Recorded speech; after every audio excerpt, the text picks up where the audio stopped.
Hi, I am Emily McMahon. I work through NNU Summer Research. I work with Dr. Hilly on the Common Nighthawks research program. And basically what we're doing is we're trying to develop a good way to monitor nighthawks through bioacoustics, so calls.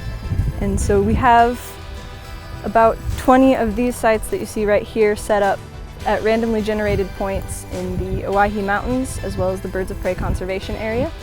So this is the equipment that we use to record the nighthawks. In here is a little audio moth. That's a small recording device that we can program with our computers to record whenever we want. And it's set up on this stand that is staked into the ground with these guy lines in order to stay through whatever weather we have them set up in. My name is Christian Hawks. I work with Emily McMahon and Dr. Hilly in the NNU Nighthawk research. When it comes to the audio moths, there are these little small, basically computer chips. They hold our little micro SDs as well as have a small microphone attached right in the front.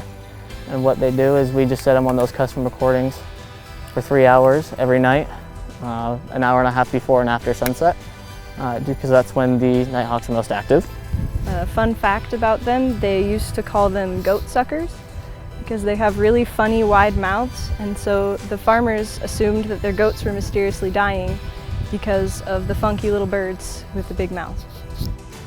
Nighthawks are not actually hawks. They're aerial insectivores, which means they actually dive around and catch insects out of the air.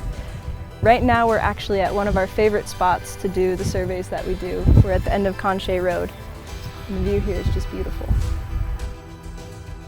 The nighthawks like to feed off the insects that are attracted by the river.